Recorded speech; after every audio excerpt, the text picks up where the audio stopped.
Oi, gente, boa noite. Obrigada aí pela presença de vocês. Tati, obrigada. Hoje a gente então vai fazer a nossa última masterclass, tá? Relacionado aí à qualidade e segurança do paciente. A gente veio caminhando 4 domingos seguidos, né? Com assuntos bem pertinentes sobre qualidade e segurança do paciente. Durante a minha caminhada na enfermagem, eu percebo o quanto é importante, o quanto faz um diferencial na carreira do enfermeiro, tá? Que tem. Eu só vou colocar mudo aqui, gente, só para. Isso aqui. O quanto isso é um diferencial na carreira do enfermeiro, ele ter noções básicas sobre o que é uma gestão da qualidade, o que uma gestão da qualidade pode contribuir dentro da instituição e também sobre segurança do paciente, que é indiscutível, né? Indiscutível. Não tem como nós nos tornarmos melhores enfermeiros, melhores profissionais na área da saúde, se a gente não centralizar, tá? O nosso cuidado no paciente, tá? Cada vez mais a gente tem visto que nós precisamos realizar uma assistência de enfermagem segura, com qualidade, mas existe algo a mais aí que cada vez mais, com os anos, isso vai ficar mais claro. Nós vamos precisar aprender a encantar os nossos pacientes, né? Que é realmente dar a eles uma experiência diferenciada e não somente o paciente entrar, passar numa consulta, fazer uma medicação, sair com uma receita e tchau. Não, nós vamos que ali traçar, sabe, oportunidades para ele, para que ele saia de lá encantado com esse atendimento que ele recebeu, tá? E que ele goste, que ele volte e que ele também fale bem da instituição que ele foi, né? Que isso, a gente se sente bem, né? Eu lembro que quando eu estava dentro da UTI, era a coisa mais deliciosa que tem um paciente que tinha alta, né? Que ficava ali meses comigo, às vezes internado, e depois ele voltava para contar como é que ele estava, ele voltava para contar para ele o quanto foi importante aquele período que ele passou ali. Então, gente, isso é o que fica, é o que o paciente leva, né? É o que a gente deixa para ele de fato. Esse é o cuidado centrado, né? Mas é isso, gente. E hoje eu vou falar um pouquinho para vocês sobre cultura de segurança do paciente, que começa tudo ali, né? O quanto que é importante as instituições entenderem que o pilar é a segurança do paciente e que existe uma cultura para isso, né? Eu preciso que eu tenha todo um time engajado, tá? Obrigada, Edi. Eu preciso ter um time todo engajado, tá? E que esse time engajado, todo mundo pense a mesma coisa, todo mundo se preocupe com a mesma coisa. O que que é essa mesma coisa? Fazer uma assistência com qualidade e segura para o paciente. Eu fiz até um vídeo antes de iniciar aqui sobre a RDC 36, né? Gente, isso daí é uma RDC que cai em prova, tá? É uma RDC que cai em processo seletivo para quem quer fazer prova aí de enfermeiro da qualidade. E a gente até comentou isso no domingo passado, né, Tati? O quanto tem processos abertos aí relacionados a enfermeiros da qualidade, tá? Então, eu fiz um vídeo agorinha mesmo, já vou deixar a Tati contar um pouquinho da história dela. Mas nesse vídeo eu falei um pouquinho sobre a RDC 36. E eu ainda, né, vejo que tem alguns colegas que ainda não conhecem a RDC 36, o quanto que ela é importante, o quanto que lá em 2013, quando a Anvisa criou ela trouxe para nós ali a possibilidade, né, e a oportunidade de traçar estrategicamente ações para a segurança do paciente, tá? E que você não tem nada burocrático para você implantar um núcleo de segurança do paciente. Foi a aula, né, da semana passada, né, Tati? Uma big aula. Então, assim, existem algumas questões com o número dos quadros de colaboradores, enfim. Mas, gente, a gente consegue implantar boas práticas para assistência do paciente. E isso é nosso. Isso é muito nosso. Os enfermeiros, eles estão super atuantes na qualidade, super atuantes na segurança do paciente, e a gente precisa, sabe, desbloquear isso e avançar com essas questões, tá? Então, essa é o intuito, né, dessa aula que a gente fez aí durante 4 domingos seguidos, tá bom? E no final dessa aula eu vou apresentar aí para vocês algo que, de repente, se fizer o sentido, se vocês acreditarem que isso é importante para a carreira de vocês, é muito bom. Vou passar para a Tati agora falar um pouquinho, né, de como ela chegou na qualidade e a visão dela, né, acerca de tudo isso que a gente vai falar hoje, né, Tati? Oi, pessoal, boa noite, tudo bem? Não sei se todo mundo que está aqui me conhece, né? Se já participou aí das outras aulas, a gente já teve um momento de troca. Eu sou a Tatiana, né? A Tati, sou enfermeira por formação, atuo diretamente com qualidade e segurança do paciente, né? Desde 2009. Então, eu venho trabalhando nessa área desde 2009. Fui avaliadora durante muitos anos, né? Avaliadora ONA. Atualmente, eu não sou mais avaliadora ONA, eu me dedico somente à consultoria e à educação desses clientes, né? Na metodologia ONA, porque existe um conflito de interesse aí, então a gente precisa considerar isso. Então, eu trabalho só na preparação, não trabalho na avaliação, mas trabalho também aí como avaliadora do outro modelo, que é um modelo europeu que a gente tem no Brasil, que é o modelo AXA, e eu venho aí desde 2009, de 2009 especificamente a 2017 eu trabalhei numa única organização, e de 2017 para frente eu venho trabalhando em várias organizações.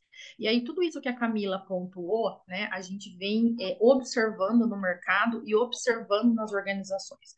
O quão importante é que os profissionais se capacitem, que eles tenham acesso, né, a conhecimento de qualidade.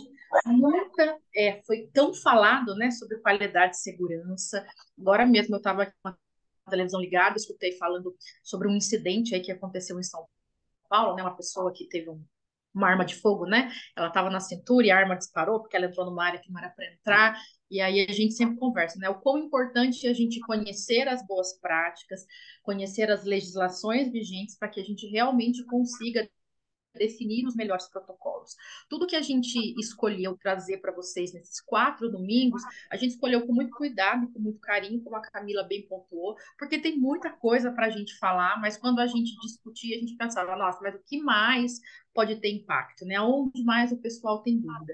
Então, é muito bacana vocês estarem aqui hoje. Hoje a Camila vai falar de uma coisa muito importante, que é a questão da cultura, e ela vai falar para vocês. Durante a semana a gente já discutiu essa aula, a gente já teve um momento de troca, e assim, dá vontade de ficar escutando horas falar sobre o assunto. E hoje a gente escolheu essa última aula, né, dessa série de masterclass que a gente fez, para finalizar, né, essa série. Quem sabe daqui a algumas semanas a gente até possa fazer outro momento, mas no sentido mesmo de vocês pensarem o quão é importante vocês, como profissionais, inseridos nesse contexto, né? O quanto vocês, profissionais, podem, né, mudar a cultura de uma organização. Muito bom. Gente, eu vou compartilhar aqui com vocês. Deixa eu ver se tem alguém aqui na sala. Obrigada, Tati. Deixa eu só voltar tudo aqui.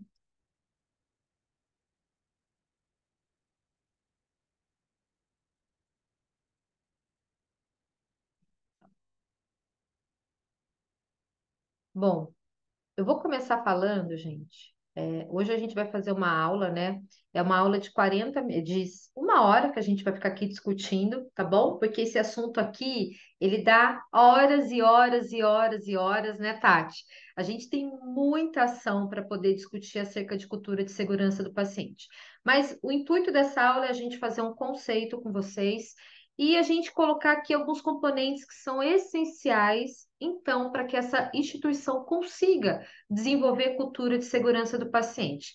Cultura de segurança do paciente é a estratégia, é o pilar, é aquilo que a gente tem que pensar e falar todos os dias, é o que a gente tem que disseminar, né, de positivo, é o que a gente tem que, sabe, o tempo todo tocar nesse assunto com a nossa equipe. Nós, enfermeiros, a gente costuma ter equipe, né? E a gente precisa, então, construir isso com eles. É um trabalho de formiguinha, é um trabalho a longo prazo, né? Muitas das vezes a gente começa a falar de cultura de segurança do paciente e a gente quer que o resultado venha logo, né? A gente quer que o colaborador, que os nossos, né, que a nossa equipe, ela, por exemplo, assim, ela fez uma punção venosa hoje esqueceu, né? Teve uma falha aí no processo, ela não trocou curativa, não olhou para o sítio de inserção, e daqui a pouco, depois de 3 dias, tinha lá uma flebite, tá? Então, assim, é pegar esse evento, discutir esse evento com a equipe e a gente traçar melhorias a partir dele, tá? É sempre importante, eu vou tocar isso nesse assunto, quando a gente fala de cultura de segurança do paciente, não é a busca pelos culpados, né? Não tem culpado nessa história. A gente viu aí recentemente vários eventos que eu particularmente fiquei muito triste, fico arrasada que ainda situações desse teor aconteçam. Porém, para nós julgarmos, é muito difícil, porque a gente está do outro lado, né? A gente não está lá, a gente não sabe do dia a dia, a gente não sabe se aquela equipe é treinada, se tem um treinamento continuado, se aquela equipe é ouvida, se aquela equipe, sabe? Então, assim, são várias coisas para analisar. A gente teve o caso do bebê, né, que foi a óbito, né, um evento adverso grave, né, Tati? A gente não sabe ainda o desfecho, do que isso não vai ser divulgado, acredito, mas ali teve um aquecedor que ficou muito próximo, criou ali lesões bolhosas. Isso comprometeu e agravou o quadro da criança, que já estava internada numa UTI neonatal. E a gente também teve o caso que foi bem na internet ficou bem atuante esse caso, que é o de uma gestante que entrou, né, para ganhar o neném e saiu com a mão amputada, né? Foi a mão, né, Tati? Foi a Então, mão. assim, eu não li a fundo, gente, se foi por conta de uma droga, o que foi que aconteceu. Mas fato é que nós somos profissionais de saúde e nós sabemos, né? Nós sabemos que a gente consegue que esses tipos de eventos são eventos preveníveis, né? Eu acredito, né? Eu não sei da mão dessa paciente, mas de repente pode ter sido feita alguma medicação que ali não estava um protocolo muito bem definido, não tinha sinais de alerta para aquela medicação e foi então infundido, né? É, nesse acesso venoso, periférico, e ali ocasionou isso. Eu não li a fundo esse caso, então não vou nem me esgotar para não falar besteira aqui. E também não cabe a gente julgar, né? Mas o que que fica, infelizmente, quando a gente escuta esses casos? É a partir desses casos que surgem as barreiras para se melhorar os processos. Ok, até aí tudo bem. Mas nós, enfermeiros, o que que a gente precisa entender, né? Que a gente é sim um colaborador ativo da cultura de segurança do paciente. Se dentro da sua equipe você tem flebite, você trata isso como sendo mais um caso de flebite e dessa flebite não sai nenhuma discussão, nenhuma ação que você possa prevenir próximas flebites, então a gente não está fazendo o nosso papel. E a gente é gestor de risco, gente, tá? A gente tem que gerenciar esses riscos toda vez que o paciente interna. Eu tenho que gerenciar a perda de sonda, eu tenho que gerenciar as quedas, eu tenho que gerenciar a abertura de lesão por pressão, tá? Então, esse assunto é muito amplo, mas eu quero deixar aqui essa reflexão para que a gente saia daqui hoje sabendo que a cultura de segurança do paciente não é da alta gestão, não é da média gestão, é também, mas é um coletivo, né? É um coletivo. E se eu não consigo falar para 1.000 pessoas do meu hospital, eu tenho que falar para 5 que faz parte da minha equipe. Eu tenho que falar o tempo todo para eles o quanto é importante eu pensar na segurança do paciente, tá? Então é essa provocação que eu vou deixar aqui para vocês hoje. Bom, conceituando aqui. Segurança do paciente é reduzir ao mínimo aceitável o risco de dano desnecessário associado ao cuidado da saúde, tá? A gente sabe que muitas das vezes o paciente ele entra, né? Vou contar aqui uma experiência muito prática, um politrauma, né? Ele entrou pela porta de emergência, ele sofreu lá um grave acidente, ele entrou com traumatismo craniano grave, foi para cirurgia, fez tudo lá, veio para terapia intensiva, ele conseguiu, né, dentro de todas as manobras, de toda a linha do cuidado ali que ele entrou, plano de cuidado, ele conseguiu sair bem do traumatismo crânioencefálico. Porém, todo mundo ficou focado no TCE dele. E esquecemos de fazer prevenção de lesão por pressão.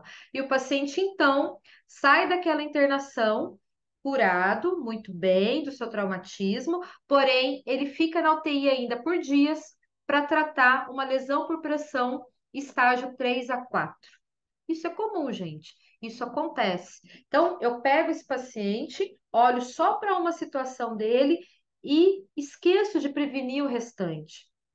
E daí isso, eu tenho que pensar em segurança. Como é que ele saiu de uma situação gravíssima neurológica e ele vai agora ficar para tratar uma lesão por pressão. Então, isso tudo envolve cultura de segurança do paciente, o quanto que a gente dissemina isso dentro da nossa equipe. Tá? Eu não vou me aprofundar muito aqui, mas quando a gente fala de cultura de segurança do paciente, a gente tem que pensar que existe uma cultura organizacional. A empresa tem uma cultura organizacional. E essa cultura, quem forma ela são as pessoas que ali estão. E por que que ela é desafiadora? Por quê? Eu venho da minha casa, eu venho para trabalhar, sou admitida no hospital e eu tenho as minhas crenças, eu tenho todas as minhas manias lá de trás, eu tenho os meus conceitos, né? E ali tem várias pessoas com conceitos diferentes, crenças diferentes. E uma delas que a gente escuta muito, né? A Tati até fala, que é uma crença assim: você começa a traçar oportunidades de melhoria dentro da área onde você trabalha, e as pessoas falam assim: para quê? Para que vai fazer isso? Sempre fiz do outro jeito, sempre deu certo, nunca aconteceu nada, agora vem ela e quer mudar tudo que eu estou fazendo. Como que é a síndrome, Tati, Deixa a Tati falar. Síndrome Gabriela. Eu nasci assim, eu vou morrer assim. Isso. E daí, gente, isso impacta na cultura, isso impacta. Então, por isso que quando a gente pensa em cultura, de segurança do paciente, a gente tem que ver como é que é a cultura da empresa como um todo, tá? Então, ali, quando a gente pensa em cultura organizacional, são crenças, valores, normas que são compartilhadas entre as pessoas. E daí, o que essa cultura faz? Ela vai mostrar para as pessoas o que deve ser feito e como deve ser feito, né? Por isso que a gente fala muito de processos. Por isso que eu não posso chegar na unidade da pessoa e falar assim para ela: olha, agora você vai cuidar do paciente que foi admitido aqui na enfermaria, ele tem um infarto agudo do miocárdio, saiu da terapia intensiva e está ali. Ela precisa saber o que deve ser feito, ela precisa saber como deve ser feito, quais são os protocolos assistenciais que existem para essa unidade quando eu admito um paciente com infarto agudo do miocárdio, tá? Por isso que eu já escutei, né, de alguns profissionais: ai, mas para que vai ter esse monte de protocolo? Para quê? Para mostrar, para contar, para a gente deixar o ambiente mapeado de todos os riscos, para as pessoas saberem o que de fato elas têm que fazer. Ninguém tem que ter bola de cristal para adivinhar, né? Como é que ela vai fazer uma admissão de um paciente de AM? Como é que ela vai fazer a admissão de um paciente com acidente vascular cerebral? Então, é por isso que existe essa cultura, tá? E isso é para tudo. Eu não estou falando só da admissão assistencial, não. Estou falando para tudo. Manutenção, farmácia, áreas de apoio, tudo. Então, essa é o primeiro passo. Como é a cultura organizacional, né? Existe isso? Está tudo padronizado? As pessoas sabem de fato, né, o que acontece ali, como tem que ser feito? E daí fica uma pergunta, né? Como você definiria a cultura do seu local de trabalho? Então, para a gente falar, só para reforçar o que eu falei, cada organização e cada equipe dentro dessa instituição possui uma cultura própria, né? E às vezes, por isso que eu falei, gente, a gente tem que ser aquele agente que vai transbordar, vai multiplicar. Se eu não posso multiplicar para o hospital inteiro, eu tenho que multiplicar na minha equipe. Eu tenho que começar a construir esse tijolinho da segurança do paciente na minha equipe, porque elas também vão começar a disseminar, vão começar a falar, vão começar a multiplicar. Então, às vezes, eu vejo assim: ah, mas eu vou fazer minha parte, mas o outro setor não faz a parte dele. Calma, faça a sua parte, faça o seu trabalho, engaje a sua equipe, traz a sua equipe para a importância da segurança do paciente, que é uma engrenagem. O outro setor vai entrar, gente. Quanto mais pessoas, né, engajadas nesse propósito, aqueles que não estão automaticamente estão excluídos, gente. Não adianta. A pessoa não vai conseguir, ou ela vai seguir, ela fala: nossa, gente, eu vou ter que seguir isso aqui, vou ter que seguir, porque senão eu tô fora. Ela vai chegar nesse consenso, tá? Então, por exemplo, aqui, ao chegar em um local de trabalho, é possível passarmos a ter hábitos desse local de trabalho, porque a gente se adequou, né? E esses hábitos surgiram porque as pessoas foram fazendo aquilo e eu fui fazendo igual elas, tá? Vou dar aqui um hábito. Se você tem o hábito de checar sua medicação após você fazer toda a administração dela, e ali entra uma pessoa para trabalhar, ela vai começar, ela já sabe que ela tem que fazer isso também, né? Mas ela vai começar o quê? Vai ser influenciada por esse hábito que já tem ali dentro das pessoas. Outra coisa, se ela entra para trabalhar e ali já tem uma pessoa que de repente pula algumas etapas do processo, ela também pode se adaptar a ser aquela pessoa que também vai começar a pular hábitos do processo. Então, isso acontece muito, tá? A gente acaba se familiarizando, acaba se comportando conforme a nossa vivência ali dentro daquela equipe. Por isso que a gente tem que tomar muito cuidado. A gente tem que ficar com as antenas ligadas, né? Sempre em alerta, por quê? Muitas das vezes você começa a ser influenciado pelo comportamento de uma pessoa que não está seguindo os processos da maneira que a gente gostaria, que a empresa gostaria que ela seguisse. Então fica aí esse olhar atento para isso, né? E a gente, como líder, né, gente, de setor, de equipe, a gente precisa perceber se de repente dentro da nossa equipe tem alguma pessoa que ainda não está, né, transmitindo tudo aquilo que a gente gostaria, que não está seguindo os processos como a gente gostaria, tá? Vou dar um exemplo aqui que acontece muito na enfermagem, tá? Às vezes a pessoa ela chega para fazer o plantão e ela checa todas as medicações de todos os horários até 6 horas da manhã, como se o plantão dela já tivesse acabado. Isso acontece na prática. Só que tá, ela não pode fazer isso, porque primeiro a medicação ela tem que ser administrada, preparada em tempo real, administrada e checada depois de feita. Se eu faço isso e checo até o final do dia, o que que acontece no meu plantão? Meu paciente pode vir a óbito, meu paciente pode passar mal, a prescrição dele pode mudar, tá? Escreve para mim nos comentários se vocês já viram isso, se isso só eu que vi ou se vocês também já passaram por isso. Certo, gente? Então, por que que a cultura é tão importante assim? Deixa eu ver aqui. Todo dia. Por que que a cultura é tão importante? Olha, a cultura, quando a gente fala de cultura de segurança, a gente tem que pensar que a gente tem que plantar uma cultura forte, tá? Por que que é forte? Ela não pode ser meia boca, gente. Ela não pode ser de qualquer jeito. Eu não posso falar de cultura de segurança no começo do mês e depois eu não tocar mais no assunto da segurança do paciente. Se eu não contar para minha equipe como é que andam os resultados do nosso trabalho, ela não vai se comprometer com essa segurança. Ela não vai entender que é importante ela trocar o acesso a cada 72 horas. Ela não vai entender que é importante ela fazer a mudança de decúbito, que isso previne a lesão por pressão, tá? Por que que a cultura é importante? Uma cultura de segurança forte, ela permite você gerenciar melhor os riscos que o paciente tem, você diminui drasticamente o número de eventos adversos. E com isso, o seu hospital, a sua equipe, o seu setor, ele começa a ter resultados bons, tá? Que é isso que a gente quer.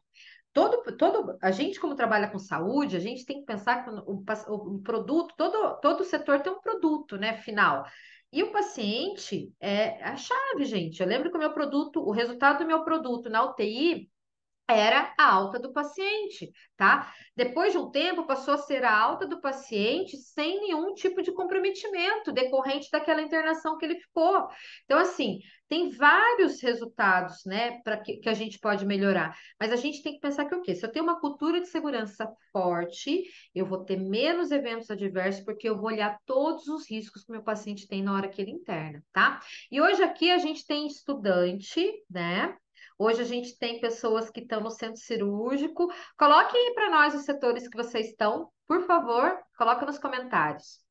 Bom, um trabalho em equipe fortalecido aumenta a segurança e a qualidade do cuidado, tá? Fortalecer a cultura melhora a saúde psicológica dos profissionais, aumenta o engajamento e satisfação com o trabalho. Isso é outro fato muito importante. Se eu tenho uma cultura de segurança forte, com certeza os meus colaboradores eles vão ficar muito mais felizes, eles têm mais segurança, eles sabem que ali é uma empresa pautada com protocolos que são e essa empresa está tão comprometida com a segurança do paciente que automaticamente ele também fica seguro, tá? Se você tem quando a gente fala de segurança, gente, e é uma coisa que é importante falar, segurança do paciente é um investimento que a instituição faz, né? É um investimento, ela tem um custo para acontecer, a gente sabe disso, que muitas das vezes ela vai ter que melhorar, vai ter que fazer melhorias na estrutura do prédio, ela vai ter que fazer melhorias em troca de equipamentos, vai ter que fazer melhorias em insumos. Então, tudo isso tem um custo, a gente sabe que nada disso é de graça. Porém, é aquilo que eu falei para vocês, é um trabalho de formiguinha, é um resultado de longo prazo, e esse investimento que o hospital faz agora, ele vai enxergar essa economia lá na frente. Ele vai enxergar essa economia lá na frente. Porque se, ó, vamos pensar aqui, infecções, né, são eventos adversos que custam caro. Se eu tenho um paciente que ele entra para fazer uma cirurgia e de lá ele sai com uma infecção no sítio cirúrgico, ou ele sai com uma infecção porque ele ficou muito tempo no ventilador mecânico, daí ele sai com aí ele desenvolve uma infecção relacionada à ventilação mecânica, a PAV. Isso é caro. Tratar PAV é caro, são antibióticos caros. Tratar lesão por pressão é caro também. Então, assim, olha só, eu economizei no desenvolvimento da minha cultura de segurança, mas eu tenho que gastar com tratamento. E daí outra coisa, e os resultados, né? Quando eu olho para os meus resultados, eu falo, puxa vida, olha, eu tive um paciente com PAV, que desenvolveu PAV, que de repente era porque ele poderia ter sido estubado antes do tempo, ele poderia ter, sabe, ter feito outras manobras ali para que o meu paciente então não ficasse, não desenvolvesse, né, a PAV, porque ficou muito tempo no ventilador mecânico, ou porque de repente eu economizei com a equipe de fisioterapia ou de enfermagem e esse paciente não acumulou mais secreção no tubo, sabe? São N fatores para a gente analisar, tá? Estou dando aqui um exemplo apenas. Mas é isso que a gente tem que pensar. A cultura de segurança ela é um investimento e que a longo prazo ela traz resultados, gente, assim, inteligentes. Né? São resultados inteligentes, que por isso que eu vou falar lá na frente que a liderança ela precisa estar muito comprometida com isso, né? A alta gestão precisa estar muito comprometida com isso, porque envolve custo, mas para mim é um investimento que traz um resultado inteligente para a instituição. Deixa eu ver aqui nos comentários. Pronto-socorro, legal. Centro cirúrgico, CME hemodinâmica. A PH estudante, UTI neonatal. E tem países que os convênios não pagam mais os pacientes que adquirem IRAs. Olha, não pagam mais as contas, tá vendo? É assim, né, Diane? Eu entendo que a gente precisa se aprimorar, por isso que a gente precisa discutir os nossos dados, precisa discutir os resultados, porque isso realmente custa caro, custa caro. E me dói, né, ainda a gente vê que as instituições ainda não despertaram, né, esse alerta aí, porque a gente sabe que um leito de UTI, a diária dele, ela é muito alta para o hospital. Então, assim, eu preciso me comprometer com a segurança do paciente desde o momento que ele entrou, né, no hospital, porque eu sei que se acontecer alguma coisa ali com ele, um evento, e dependendo do evento, isso vai sair mais caro. Essa internação, ela pula, né? Eu lembro que uma cirurgia cardíaca, para mim, na época, uma cirurgia lisa, tranquilo, o paciente entrou, ficou 4 dias na UTI, teve alta, foi para enfermaria, ela ficava em torno do pacote do SUS de 70 a 80 mil reais. Se esse paciente, se de repente ele fizesse um derrame pleural, se ele tivesse ali uma infecção de sítio cirúrgico, ou se ele tivesse qualquer outro evento, sabe o que acontecia com esse valor de 70? Pulava já para 200 mil. Então, assim, os pacotes. E daí, o que, que é a questão? O SUS não paga esse a mais, né? Esse daí fica um prejuízo ali para a organização, que vai ter que tirar dinheiro de outro lugar para poder manter esse paciente. Por isso que a gente tem sempre que pensar em melhorias, porque as melhorias, elas melhoram Elas reduzem riscos, elas reduzem o evento adverso e elas reduzem custo. Não tem como a gente não pensar em custo também. Quanto mais transparente a cultura para lidar com os erros, a gente vai falar um pouquinho disso, menor é a taxa de mortalidade do serviço de saúde. Quando a gente fala de cultura de segurança do paciente, a gente tem que pensar que eu preciso ter um ambiente seguro, um ambiente onde eu possa falar, né? Dos erros que tem no meu setor, um ambiente que eu possa falar daquilo que quase aconteceu e não aconteceu porque alguém viu, tá? Porque isso traz, né, momentos que vocês vão discutir muito mais com a empresa então vai criar ali, né, o núcleo de segurança vai conseguir criar ali oportunidades e ações para que esse paciente não passe, outros pacientes não passem de repente por esse evento ou por esse near miss. Tati, quer completar com alguma coisa, por favor? Não, Camila, tô aqui, você tá aqui falando, eu tô aqui pensando, né? O quanto a gente realmente precisa ter em mente que a cultura tem uma relação direta, né, com o nosso comportamento, né? Com o comportamento que é trabalhado dentro da organização. Porque eu estou aqui pensando, né, quando a gente trabalha com acreditação, como eu trabalho, é muito comum a gente ver nas organizações, graças a Deus que não são em todas, né, numa parte delas, organizações que possuem algum tipo de certificação, mas ainda têm uma cultura muito frágil. Por que uma cultura frágil? Porque, na verdade, elas não trabalham diariamente essa mudança de comportamento, né? Essa mudança de mindset, né? De entender que eu não estou fazendo, né, só porque o avaliador vai lá e vai olhar. Não, eu estou fazendo porque existe um propósito, porque o paciente vai ser beneficiado, porque a organização vai ser beneficiada, porque quando você deu aí vários exemplos, mas num deles você fala assim, o paciente que vai para a UTI tem uma infecção. Isso aumenta o tempo de internação, aumenta custo, traz danos para o paciente, mas também traz um ônus para a organização, né? Então, quão importante a gente entender qual é o nosso papel, né, nessa questão da cultura, né? Eu faço por este motivo, né? Eu faço porque este é o melhor caminho, né? Deve ser feito dessa maneira, porque muitas vezes o que a gente vê, né, que eu estava dando exemplo de algumas organizações, é as pessoas cumprindo tabela, sabe? Eu vou fazer fazer por fazer, ou eu não vou fazer, como você bem colocou. Às vezes criam-se rotinas, como checar a medicação de todo um período de uma vez só. São coisas, situações que a gente fala que enfraquecem a malha da segurança. Quer dizer, a gente vai lá, trabalha, coloca um monte de boa prática, tenta trabalhar com todo mundo, e aí acontece esse tipo de coisa. E só para finalizar, uma coisa importante, mais uma vez, né? O quanto o papel do líder é importante. O líder, ele é aquele que está ali na frente, ajudando, direcionando, né? Guiando a equipe. Então, o quanto o comprometimento dele com a segurança impacta no resultado. Porque acho que foi você que disse, inclusive, numa outra aula, que é que a equipe, o líder, né? A equipe, ela é o reflexo do líder.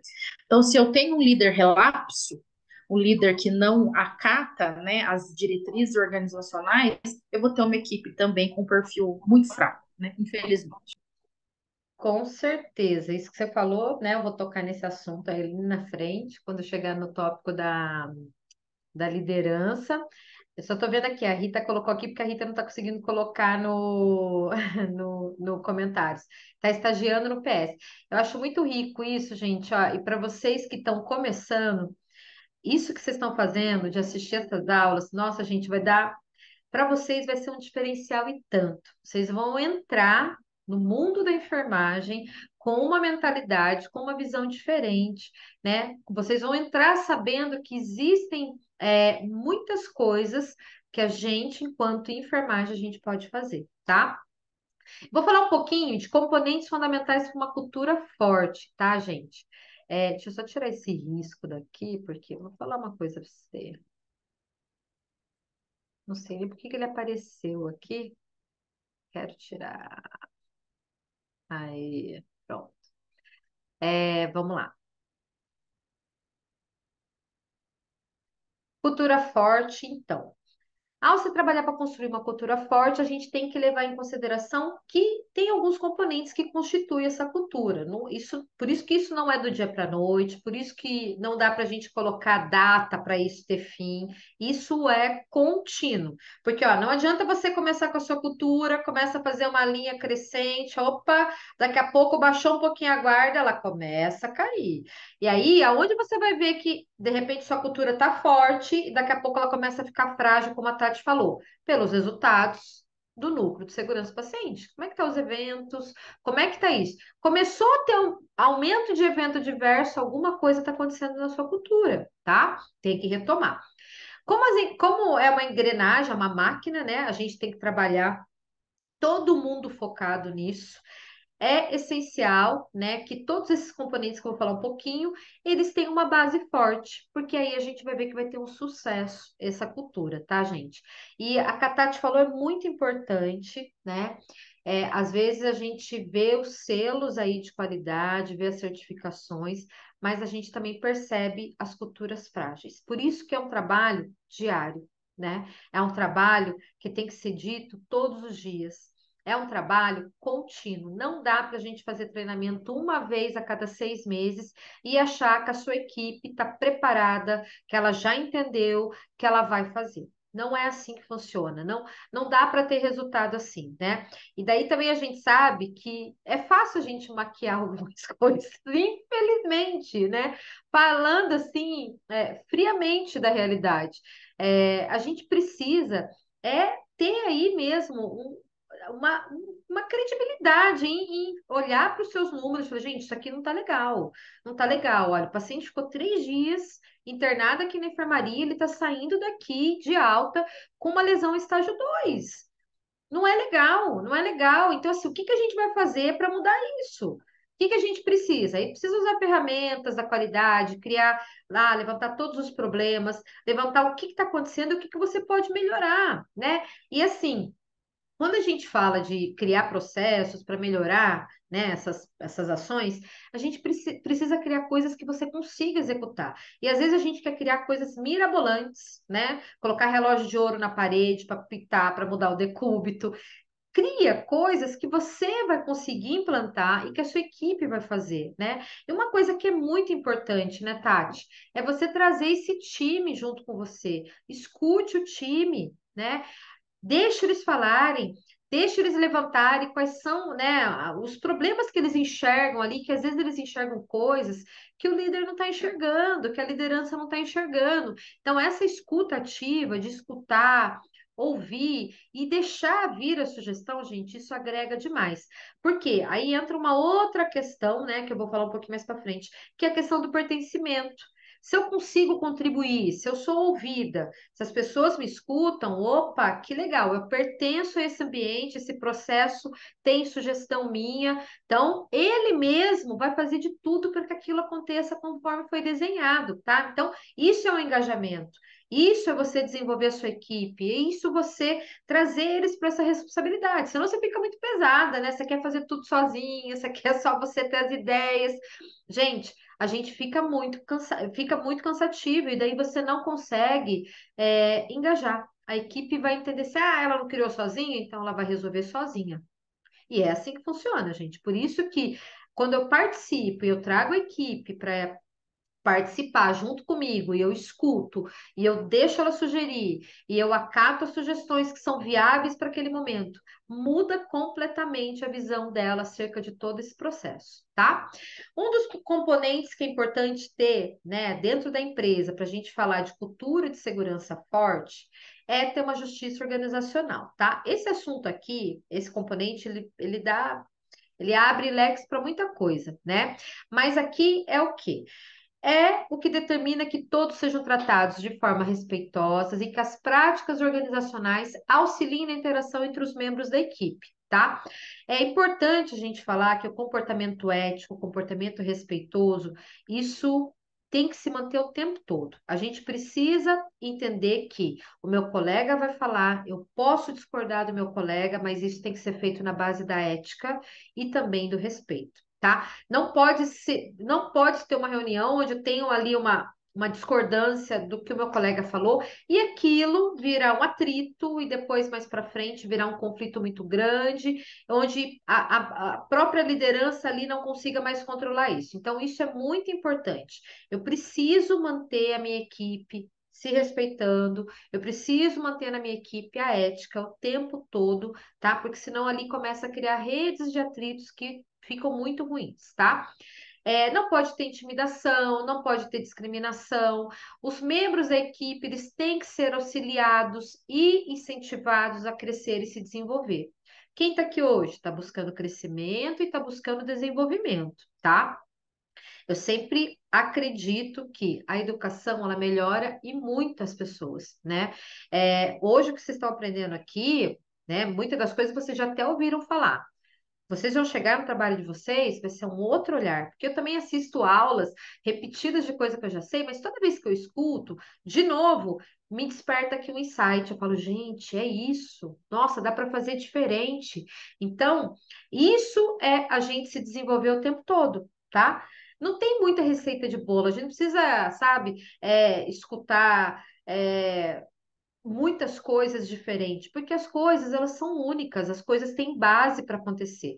Aquilo está dentro de um processo científico, aquilo foi estudado, teve um estudo sobre aquilo, deu certo, é isso, e pronto, acabou, é fazer aplicar. Então, assim, a gente precisa incentivar a nossa equipe também nesse sentido, tá?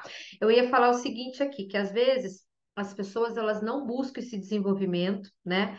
A grande maioria, tá, gente? Infelizmente, eu falo para vocês que a grande maioria não busca um desenvolvimento e a gente precisa se desenvolver. O mercado de trabalho está cada vez mais competitivo, o mercado de trabalho não é o mesmo de quando eu me formei lá 20 anos atrás, tá? Há 20 anos atrás, se eu tivesse só a graduação, sem uma pós-graduação no meu currículo, eu já estava empregada, tá? Hoje a gente sabe que é requisito mínimo. Hoje, se pegar um currículo que não tem ali uma pós-graduação, mostra o quê? Será que a pessoa está se desenvolvendo? Será que ela quer? Ou ela vai ter que justificar muito bem isso na hora da entrevista dela. Mas eu estou falando para vocês do que é a realidade hoje desses recrutamentos, tá? Bom, as promoções na minha instituição, elas são justas, né? Acontece de uma forma que todo mundo perceba que aquilo foi feito de maneira justa, tá? Então, isso aqui fala muito da justiça organizacional. Então, esses são fatores que contribuem para que a empresa tenha uma satisfação, né? Gere uma satisfação no trabalho e que os funcionários ali fiquem o quê? Tranquilos de estar ali, porque as coisas são feitas às claras, né? Eles sabem como as coisas acontecem, tá bom? E quando a gente fala dessa justiça, a gente precisa ter uma liderança ativa, tá? Por isso que você, muitas das vezes, você vai estar lá na sua equipe e você vai ter que gerenciar conflitos logo, não dá para ficar em cima do muro, gente, não dá, porque senão a coisa toma proporção e depois você não consegue resolver mais aquilo, tá? Aí você perde uma equipe inteira, né? Cria ali uma situação indelicada, desconfortável, porque ninguém quer ficar gerenciando conflito. Isso é ruim mesmo. A gente não quer ter conversa difícil, a gente quer ficar, né? A gente quer ter conversas tranquilas, fáceis, mas não adianta. Vai ter conversa difícil. A enfermagem, gente, o enfermeiro ele tem conversas difíceis e dentro do nosso trabalho a gente sabe que existem sim os conflitos, porque são pessoas que pensam diferente, às vezes eu discordo, às vezes eu tenho um humor diferente, uma personalidade diferente, mas o que que o líder tem que fazer? Ele tem que procurar sempre o quê? Um clima bom, um clima organizacional saudável, onde as pessoas se sintam felizes. Tem um estudo que eu não consegui baixar esse estudo, mas eu quero baixar porque eu quero ler ele falando que pessoas que trabalham num ambiente onde elas dão mais risada, elas estão felizes, elas conseguem gerar muito mais resultado. É óbvio que o quê, né, gente? Vamos aqui entrar numa questão que acontece muito na enfermagem. Estou lá na minha bancada da medicação, estou fazendo medicação, estou concentrada, não é hora de música, não é hora de dar risada, não é hora de saber da fofoca do final de semana, porque senão aí eu não estou falando de segurança, tá? Mas eu estou falando dos momentos de descontração que pode existir no meu ambiente de trabalho. Fala, Tati. Não sei se é esse trabalho que você está falando, mas o IHI, né, que é uma das organizações aí no mundo, né, que mais trabalham e se envolvem, né, que é o Instituto Healthcare Improvement, né, que é uma organização não governamental americana, ela dita boas práticas na área da saúde. E eu não sei se coincidentemente ou não, eu estava estudando um pouquinho antes da gente entrar, e eles têm um framework que a gente fala, né, que é um trabalho padrão, que é uma diretriz, e a diretriz é trabalho feliz.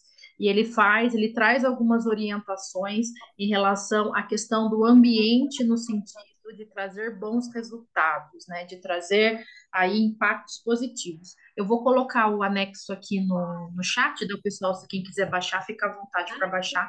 Depois eu mando para você, tá bom? Show, muito bom. E aí tem um outro componente, né? Esse componente aqui, ó, ele é a base de tudo, gente. Esse componente, eu tô desde o começo falando dele, porque é a liderança, tá? E se engana, né, se nós não temos participação nisso. A gente tem, porque a gente também tem liderados, a gente tem equipe, né? E aqui, tô falando da alta liderança, da média liderança, mas todos precisam estar envolvidos, tá? Em uma cultura de segurança positiva, os líderes se dedicam à segurança do paciente. Não tem como. Se eu chego numa instituição e a segurança do paciente é forte, eu percebo que tem uma busca ativa, todo mundo está engajado em fazer as boas práticas, todo mundo está preocupado com o paciente, com a segurança dele. Eu sei que tem uma liderança forte também, tá? Então, a liderança ela vai auxiliar os colaboradores tanto no trabalho do cotidiano, ela vai estar próxima, ela vai ter aquela escuta ativa, ela vai ouvir os colaboradores, a equipe dela, as sugestões, aquilo que eles estão enxergando como risco para o paciente que eu não vi. Tá? Isso é normal, gente. Aí entra uma questão que a gente falou muito, né, Tati, na aula de terça. A humildade, o líder ele precisa ser humilde de entender que ele precisa ouvir a equipe dele. Às vezes a sua equipe ela vai dar sugestões que você ainda não pensou, ela vai enxergar coisas que você ainda não enxergou e tá tudo bem. E que bom que você tem dentro da sua equipe tudo isso, né? É, hoje em dia eles falam muito da gente ter uma equipe, né, diversificada.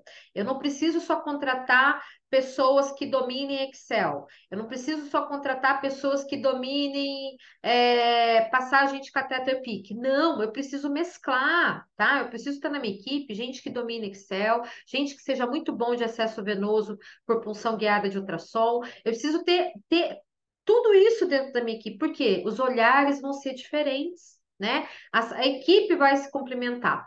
E o papel da liderança, gente, é fundamental. A gente precisa levar, né, a minha equipe a confiar no que eu estou fazendo, a confiar no que eu faço. Por isso que você tem que ter uma liderança muito transparente, uma liderança que aquilo que você pede para eles fazerem, você faça também. Eu coloquei até um post recente no meu Instagram falando, né? Enfermeiro, a fala inspira, mas o exemplo é. Ai, agora até esqueci. Arrasta. Por quê?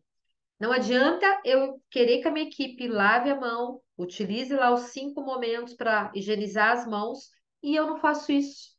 Eu chego na beira do leito, eu não utilizo o álcool gel. Eu saio da beira do leito, eu não utilizo o álcool gel. Eu não lavo as mãos. Como que eu vou querer? Como que eu vou desenvolver na minha equipe esse olhar de segurança se eu, como líder, não faço isso, tá? Então, isso é muito importante. A gente precisa estar muito atento a isso. E a gente é espelho, tá? A gente é espelho o tempo todo. As pessoas, elas perguntam, elas querem saber o tempo todo o que a gente está fazendo, como a gente está fazendo, para ver se isso faz sentido para elas também, tá? Então, quando as percepções da liderança são ruins, né? Os prestadores não acreditam que a liderança esteja preocupada com o bem-estar tanto da equipe quanto dos pacientes, e isso vai ter um forte impacto na cultura de segurança do paciente, tá? Principal mudança para a melhoria das percepções da liderança é aumentar a sua visibilidade enquanto líder. Por isso que eu falei tanto, né, do líder estar próximo dessa equipe, do líder pedir feedback, do líder dar feedback. Gente, dar feedback existe técnica para isso, tá? Não vou entrar nessa questão agora, mas a gente precisa estar próximo da equipe, dar o feedback tempo todo, o tempo todo. Aí tem feedback que dá um treinamento, né? Quando você chama alguém para conversar, você fala: olha, aquele dia aconteceu isso, teve essa situação, mas olha. daqui você pode fazer assim, assim, assim. Então, é estar próximo, ter uma escuta ativa, né? Querer que essa pessoa que de repente ponto, fez alguma coisa ali que saiu fora dos processos, querer que ela continue caminhando positivamente dentro da empresa, tá? Agora eu vou entrar no outro componente, que é a segurança psicológica. Aí eu queria ouvir de vocês aqui pelo chat, quem já ouviu falar desse termo, segurança psicológica? Vou esperar vocês colocarem aí para a gente continuar. A Rita pôs aqui, minha mentalidade já mudou muito. Ah, isso aí. Sempre. Todos os dias a gente tem que, olha, aprender uma coisinha a mais para mudar a nossa maneira de pensar acerca de várias coisas. Gente, vocês estão aí? Escreve para mim quem já ouviu falar de segurança psicológica. Não tem problema. Se ninguém ouviu, ninguém ouviu? Ninguém tinha ouvido falar desse termo ainda? A Tati ouviu.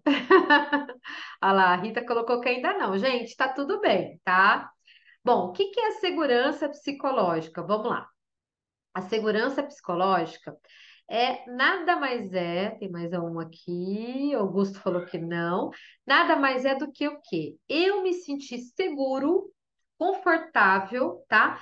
Para falar, para compartilhar ideias, sugestões ou fazer perguntas. Imagina você lá no meio de uma reunião, nessa reunião tem a alta direção, tem os maiores, né, cargos ali da empresa ali, né, e vocês estão fazendo uma reunião.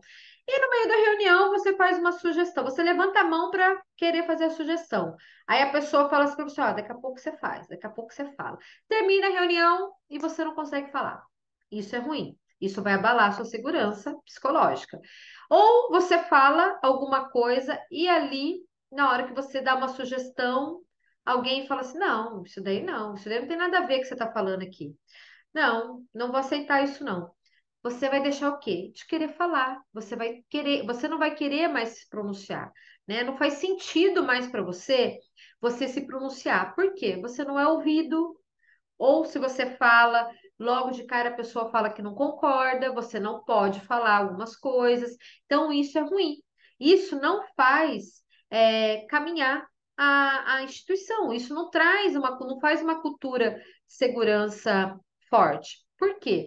Eu preciso ser ouvida, eu preciso falar. É óbvio, né, gente? Eu tenho que falar coisas verdadeiras. Lembra que eu falei para vocês? Eu tenho que ser ética e tenho que ser respeitosa. Então, isso tem que existir dentro da minha instituição. Eu tenho que criar entre as pessoas que trabalham comigo a segurança psicológica delas serem respeitadas e elas poderem falar aquilo que elas têm de falar, tá? Então, o quanto as pessoas sentem que seus comentários e suas contribuições são recebidos com respeito por outras pessoas, tá? Às vezes, né, quando a gente se forma, às vezes não, isso acontece. Quando a gente se forma, qual é o maior receio do enfermeiro? É muitas das vezes se posicionar com a equipe médica, tá? Eu tive isso, né? Eu tive isso no começo da minha carreira. Falei, nossa, mas eu vou falar com o médico. Ai, que vergonha. E se eu falar uma besteira, o que que ele vai pensar de mim? Ele vai pensar que eu não sei nada, ele vai pensar que o quê? Nossa, coisas que a gente vai criando na cabeça da gente, que nem existe nada disso, né? Nós somos uma profissão com o mesmo respeito e com a mesma importância que o médico tem. Mas isso são crenças que a gente escuta lá na faculdade, que a gente escuta no colégio, que a gente escuta do colega. Ai, meu Deus, e não pode nem falar com esse médico, ele é mal-humorado, ele é grosso, ele vai gritar com você. Olha que absurdo. Não cabe mais isso, gente. Nos dias de hoje não cabe mais isso, tá? A gente tem que ter acesso a todas as equipes da instituição e eles têm que tratar a gente com muito respeito, com muito, sabe, ético mesmo, de forma ética. Não tem como, não cabe mais hoje no ambiente que a gente vive, no século que a gente vive, essas faltas de respeito, tá? Então, por isso que a segurança psicológica, ela também traduz isso. A visibilidade e a transparência da comunicação. Para ajudar a garantir a segurança psicológica, precisamos criar oportunidades para fazer comentários e dar contribuições.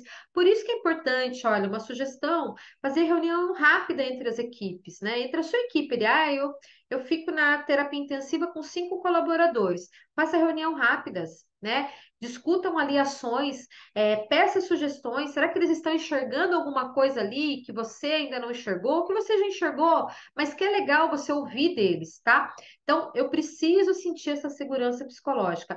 Ai, Camila, Eu fui lá para ajudar o doutor a passar um acesso venoso central e sabe o que que eu percebi? Que ele não escovou as mãos dele adequadamente, não higienizou para ele poder se paramentar.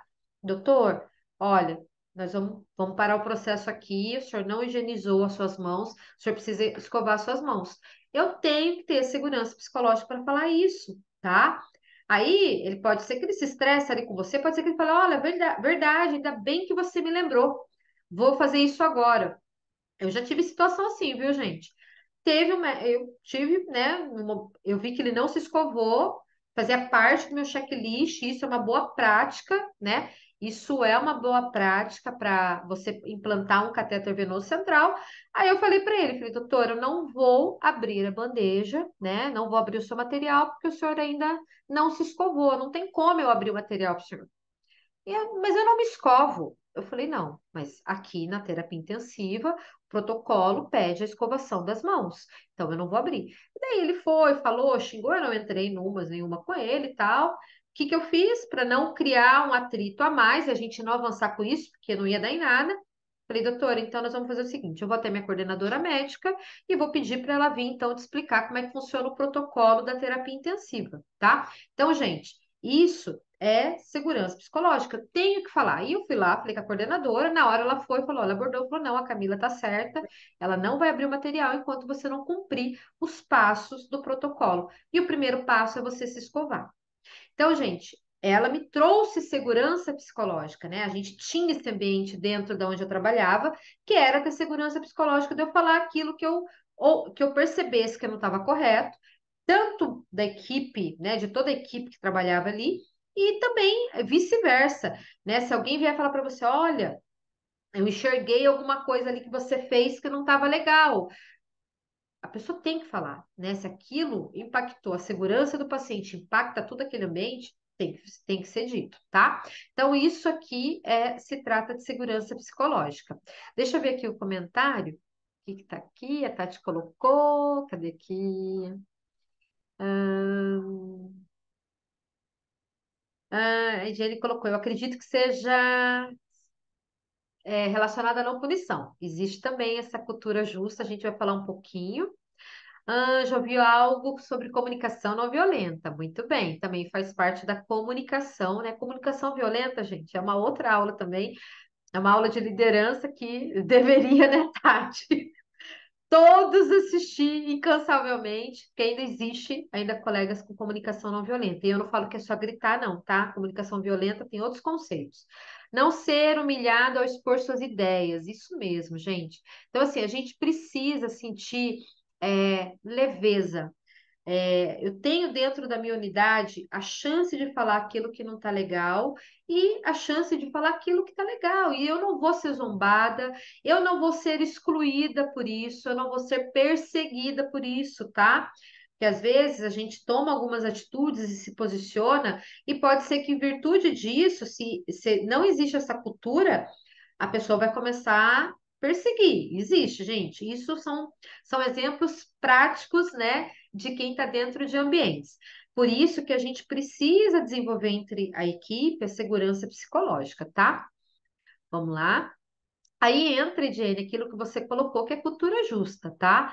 Então, a cultura justa, ela vem justamente dessa cultura psicológica. Então, assim, se eu posso falar tudo, se eu enxerguei alguma coisa que não tá legal, então eu não posso ser punida, porque eu identifiquei ali que algo não estava legal, que o médico ele não pediu o raio-x depois da passagem de sonda nasointeral, e eu falei para ele, continuou insistindo que não ia pedir, que não ia cumprir esse passo, e eu fui lá, registrei no prontuário e eu não posso ser punida por isso, ok?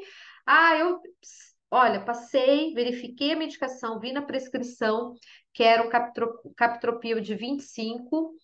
Fui lá na farmácia, a farmácia dispensou de 50, eu não conferi a medicação, eu administrei o de 50, o paciente teve uma hipotensão severa, tá? E eu vou lá e falo, nossa, gente, eu realmente foi uma de 50, eu assumo o que aconteceu, né? Teve um evento adverso, porém ninguém vai poder me punir, gente. Quando a gente tem uma instituição madura para isso, a gente sabe que o quê? Não vai ter uma punição em cima da Camila. Vai ter que ter o quê? alguns ajustes acerca do processo. O que foi que aconteceu? Onde foi? Qual barreira será que não aconteceu para que então saísse da farmácia um captopril de 50 e não de 25, tá? Mas a gente tem que se sentir o quê? Acolhido nesse momento, tá?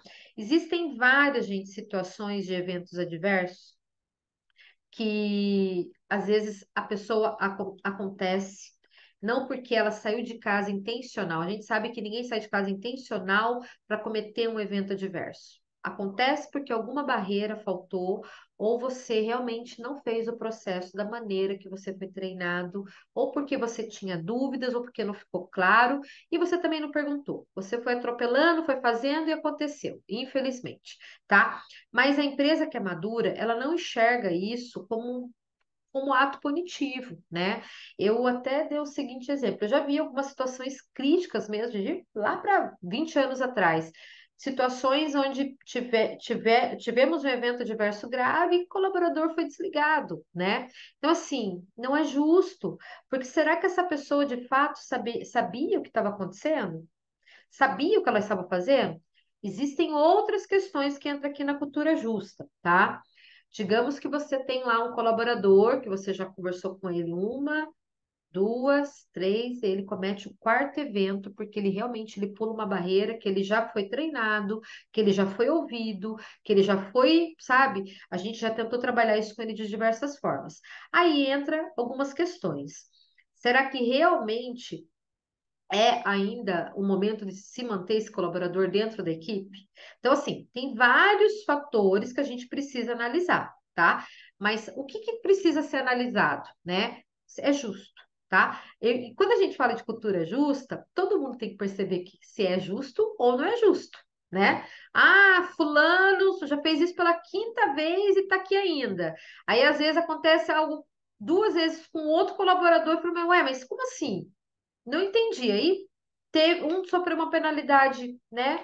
E o outro não. Então, assim, tem que ser justo para todo mundo. Por isso que é cultura de segurança justa, de cultura justa. Peraí, Tati, pode falar.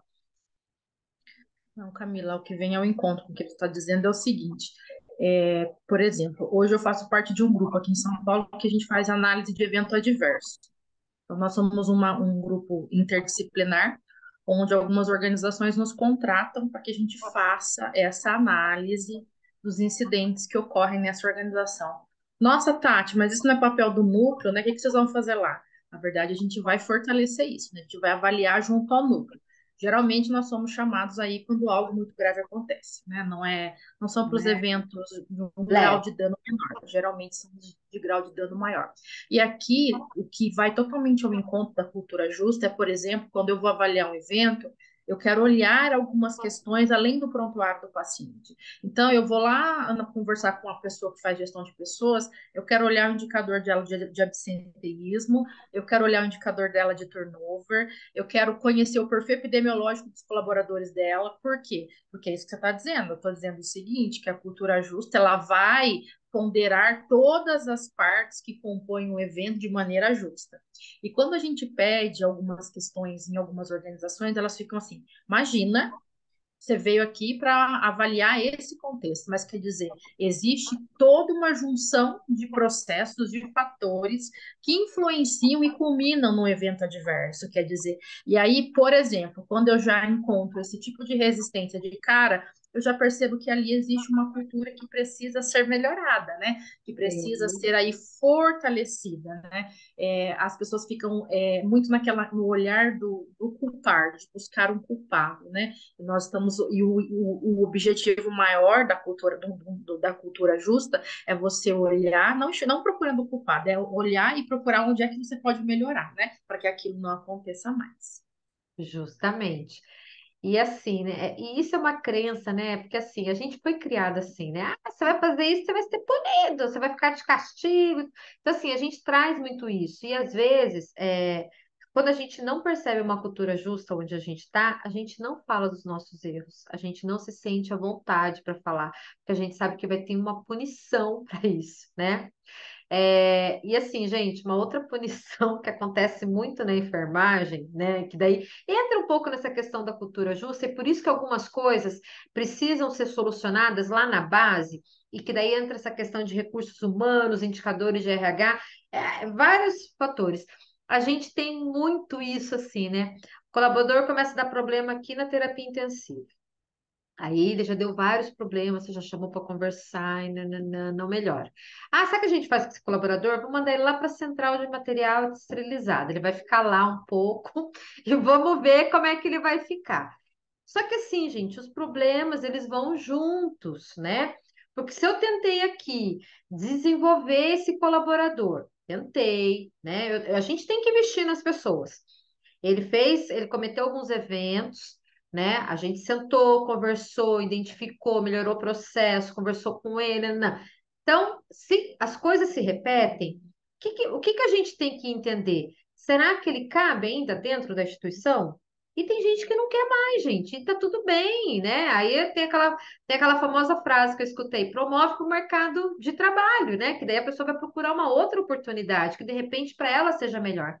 Mas isso ainda é uma coisa que ainda acontece. Aí por isso que a gente deixa no ar algumas questões, sabe, que deixa essa cultura justa começa a pesar um pouquinho, né? Começa a pesar um pouquinho. Então, por isso que a gente precisa rever algumas coisas. E é óbvio, né? A gente sabe que por isso que a alta liderança tem que ser muito participativa nessas questões, porque a gente vai ter que se posicionar com ela e ela vai ter que entender que realmente aquele posicionamento é o melhor. Não para Camila, mas é para a instituição, é para aquela organização, é para tudo que acontece ali, entendeu? Então é isso. Por isso que muitas coisas têm que ser pesadas, né, Tati? Ah, aqui, ó, colocou. Ah, o castigos, verdade. Começa só como um castigo. E as pessoas até falam isso, né? Infelizmente, né? E às vezes, gente, isso se torna, né? Isso às vezes vira a cultura da empresa, né? Não deu certo ali, põe ali, põe ali. E às vezes você tem que entrar nisso porque já vem uma cultura lá de cima. Eu acho que, assim, nada a gente pode dizer que é para sempre, né? Mas eu acho que a gente tem que fazer alguns movimentos aí para que realmente a gente comece a discutir algumas coisas para ver se melhora, né? Eu entendo que se a pessoa ela teve a chance dela receber os feedbacks, teve a chance dela de melhorar, de se desenvolver e de buscar uma mudança de comportamento, nada mais justo, então, que a gente agarre essa chance, que a gente ajude ela a agarrar essa chance e se desenvolver. Agora, tem gente que não quer mais, tem gente que não quer, e acaba o quê? Desmotivando quem quer, atrapalhando toda uma estrutura, né? Fala, Tati.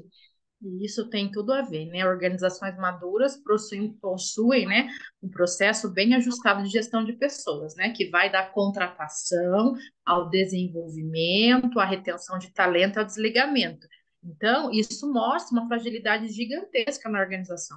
Essa questão de tira de um lugar, põe no outro, quer dizer, onde é que está a avaliação de desempenho desse profissional? O que Sim. também a organização tem feito para desenvolvê-lo nas suas fragilidades, né? Ficar trocando de setor nunca vai resolver problema, né? A gente só muda o problema de lugar, Não né? muda o Eu problema. tirei o problema da Camila e mandou para mim o problema. Então, são questões que a gente vai observando outras fragilidades dentro da organização. E eu acho que vale a pena, né? A gente, enquanto enfermeiro, líder, né? Aqui a gente sabe que tem pessoas que são líderes aí de setor, a gente precisa, sabe, começar a cutucar, se posicionar diferente com relação a isso, a criar alguns movimentos, né? E a gente sabe que não é do dia para a noite, mas é importante tocar nesses assuntos, porque às vezes a pessoa já não quer ficar ali, e às vezes a empresa, a gente sabe que segura por questões de custo, medo de processos trabalhistas, né? Aí entra outras questões, a gente sabe quanto que é importante você ter um prontuário do colaborador muito bem, né, condicionado para as questões do comportamento dele, né? Por isso que a Tati falou muito bem, gestão de pessoas é feito com ferramentas, é feito com feedback, você não pode simplesmente ir pontuando as coisas sem de fato as coisas, né, terem acontecido, sem você ter tido ali né, uma conversa muito boa acerca do que ocorreu. E registro, gente, os registros, né? Isso é tão importante a gente falar do que a gente conversa com o nosso colaborador, tanto de desenvolvimento positivo, quanto aquilo que ele ainda não conseguiu atingir. Precisa estar claro para ele, né?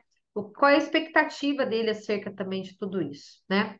Bom, isso tudo cabe nessa condição de trabalho, né? A qualidade do ambiente de trabalho, ela é melhorada com treinamento de colaboradores novos e atuais, né? A educação permanente, educação continuada, ela tem que ser também um núcleo muito forte ali, né? Ela tem que ser um ponto muito forte de parceria, de apoio, porque é ela que vai ajudar nesse desenvolvimento.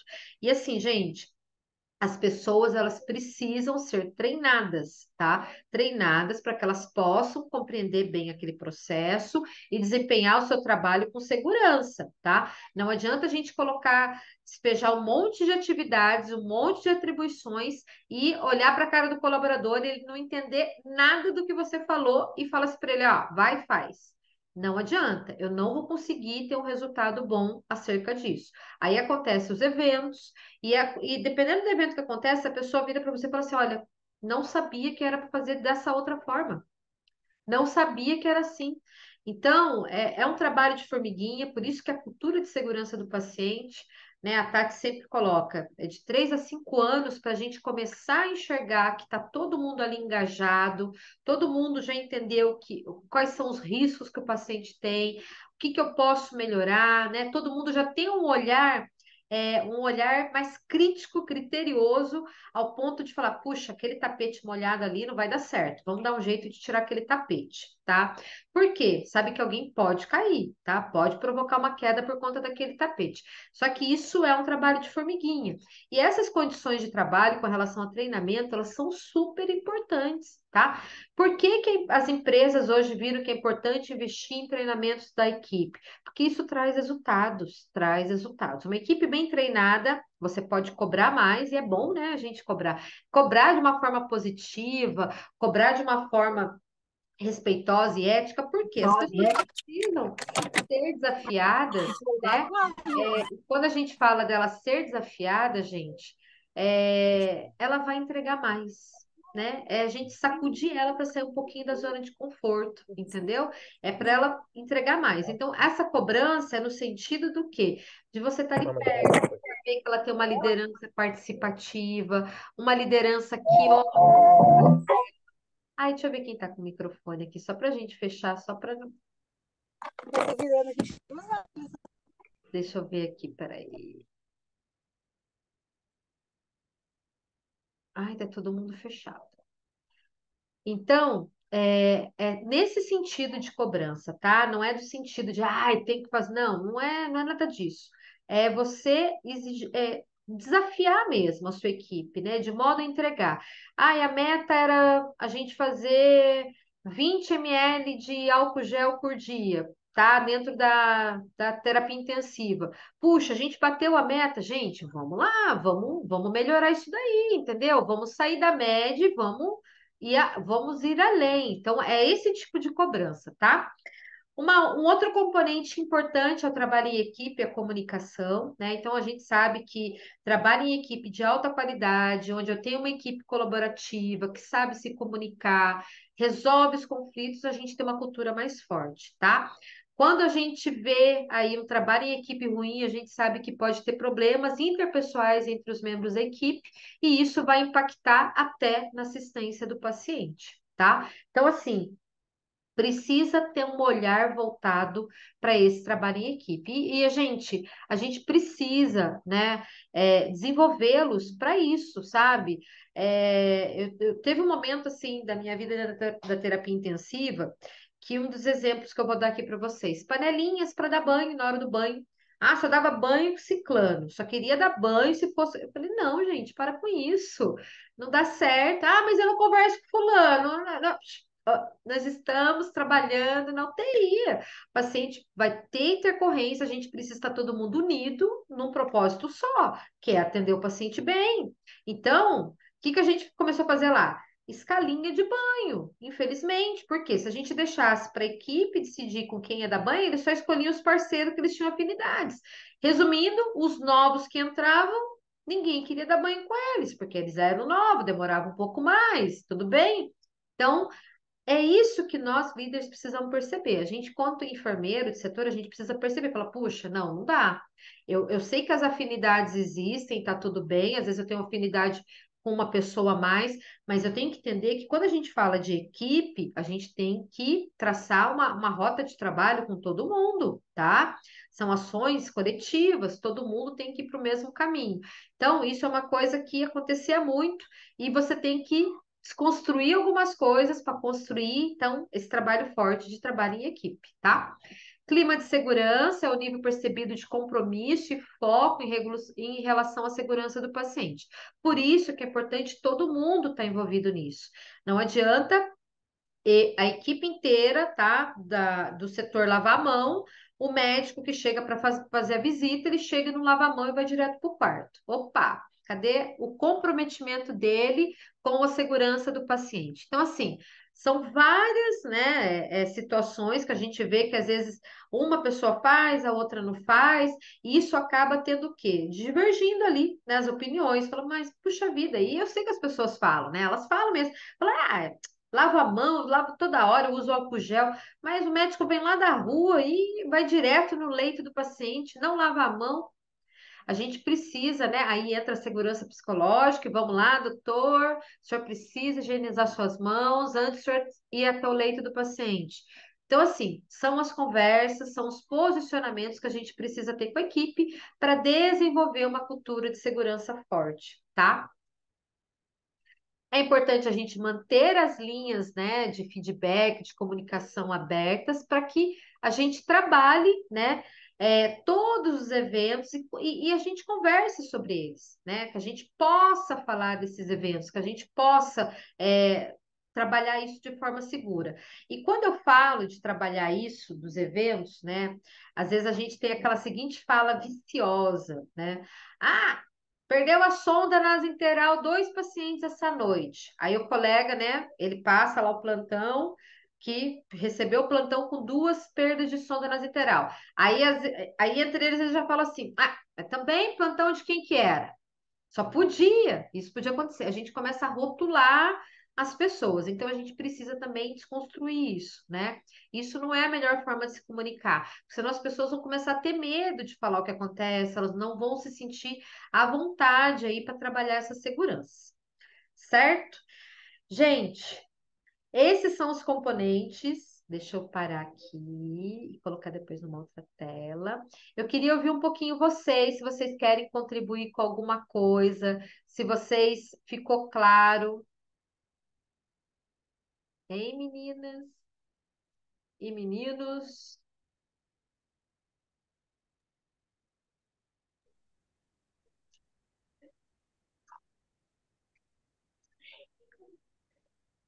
Alguém quer pontuar alguma coisa?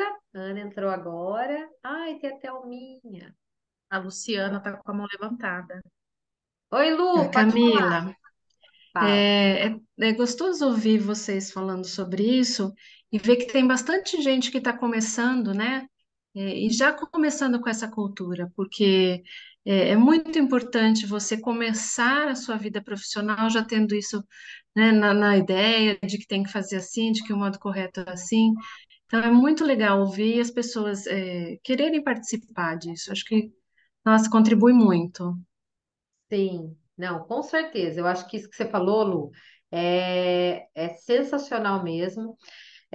Eu acho que muda toda a história, né, daqui para frente. Eu acho que quem já começa a ter um contato com isso vai poder desenhar de uma forma muito diferente, por exemplo, assim, do que eu quando eu comecei, não sei você, a Tati, mas assim, era um pouco falado, né? E às vezes muitas das coisas eram colocadas só para serem feitas e não com o porquê delas terem que serem feitas, né? Então, com certeza, né? A Rita, que vai estar estudando ainda, o Augusto, com certeza, né? As meninas que já estão aí trabalhando, o Kleber, a gente pode fazer muito mais, né? E a gente tem que ter esse olhar, porque cada vez mais o paciente ele é muito participativo do tratamento dele. Então a gente sabe o quanto que ele vai se posicionar muito mais. Os pacientes de hoje, eles já não são mais os pacientes de lá atrás, né? Eu vejo claramente isso. Eles são mais questionadores, eles sabem.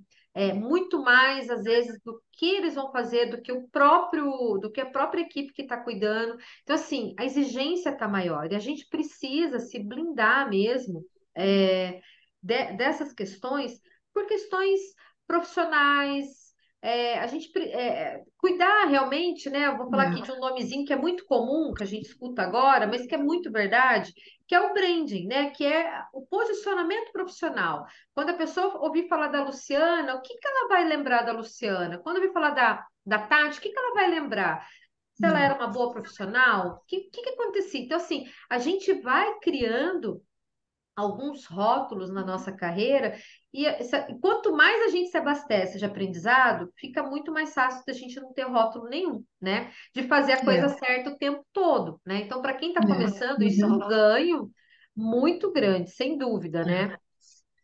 Mas foi muito legal. Obrigada, viu, meninas, de vocês compartilharem com a gente isso. Ó, eu vou compartilhar com você. A Ana colocou aqui, ó. Temos que antecipar os riscos, como você disse, direcionar esse olhar mais criterioso. Legal. Ô, gente, muito bom, Ana. Obrigada. Ó, uma coisa que eu queria trazer para vocês é o seguinte: a gente, então, a partir de amanhã, abre as inscrições, tá? Da nossa nova mentoria. A gente terminou uma turma agora, né? Depois a gente vai até trazer também o resultado dessa mentoria, o que que os alunos conseguiram avançar, porque a gente propôs plano de ciclo de melhoria, ferramentas da qualidade.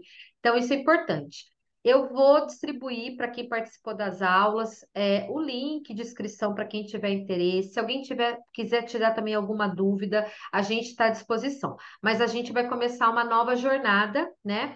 Opa! Que é uma nova turminha agora, que vai começar na primeira semana de março, onde a gente vai fazer aulas ao vivo e também vamos disponibilizar umas aulas gravadas que a gente já tem. E dentro dessa mentoria, a pessoa também vai ter ferramentas para auditoria interna, ferramentas para outras ações, né? Dentro do seu trabalho, para que você consiga evoluir, né, e crescer quanto à qualidade e segurança do paciente, que, ao meu ver, né, é uma área aí que está expandindo cada vez mais, né? Eu acho que é uma área promissora, né? Uma área que o enfermeiro ele está ganhando muita visibilidade. Já tinha lá atrás, mas era de uma forma tão tímida, né? E agora isso está cada vez mais. E assim, isso agrega muito, né, no seu diferencial enquanto profissional, nas suas entregas também, tá bom? Você fica uma pessoa muito mais ativa, né? Quando a gente começa a entender algumas questões relacionadas à segurança do paciente, a gente consegue mudar o nosso posicionamento acerca de diversas situações, tá? Certo, Exatamente, gente? pessoal. Traz uma questão que a Camila não colocou aqui, mas que eu acho que vocês precisam pensar, que é uma questão relacionada à liberdade profissional. Eu não sei hoje com que cada um atua ou deseja atuar, não é? A gente sabe que o mundo caminha para a prestação de serviço, né? A gente sabe que hoje as organizações, muitos dos profissionais, eles contratam PJ ao invés de contratar CLT. Enfim, não sei qual é o desejo de cada um, mas a mentoria ela traz aí uma possibilidade, né, de uma formação mais individualizada para cada um de vocês. Na verdade, esse é o objetivo da mentoria, né, de ajudar, de pegar na mão dos nossos mentorados aí e a gente ajudá-los a resolver os problemas. E aí ainda abre mais uma possibilidade aí de vocês prestarem serviço para algumas organizações. Eu trabalho como prestadora de serviço e digo para vocês, não falta mercado, não É. falta. Então, assim, existe possibilidade, mas a gente precisa estar preparado, né, para que essas possibilidades elas realmente se concretizem. Porque muitas vezes a possibilidade chega, mas a gente não está preparado, não tem capacitação, não tem informação, e aí a gente tem que dispensar e dizer assim, opa, peraí, né, eu não tenho como eu assumir essa responsabilidade. Então pensem com carinho aí, porque eu tenho certeza que vale muito a pena. É pegar na mão, né, Tati? Assim como a gente Exatamente. fez com essa turma que vai finalizar agora terça-feira. Gente, olha, quero agradecer a presença de vocês nas 4 Masterclass. Tem gente que ficou as 4 noites com a gente, então muito bom. Eu sei que domingo à noite aí é porque quer mesmo, né? Quer fazer aí uma jornada diferente na carreira. Isso é muito importante. Eu fico muito feliz de verdade em ver o comprometimento, né, de profissionais. A gente precisa cada vez mais, né? buscar um engajamento diferente para nossa carreira, tá bom? Tati, obrigada. Gente, ó, Luciana, obrigada. Kleber, o Augusto, Andréia. Rita, Ana, Thelminha e Jane, acho que precisou sair, mas todos vocês que estiveram com a gente aqui, foi muito bom, tá? Esses momentos de troca aqui foi valiosos mesmo, tá bom? Quero desejar a vocês uma boa semana. Se vocês quiserem saber mais profundamente sobre a mentoria, podem me mandar mensagem também, que a gente conversa. Vai ser um prazer ter vocês junto com a gente, tá bom? Obrigada, até uma próxima. Tchau, tchau, gente. Até. Obrigada.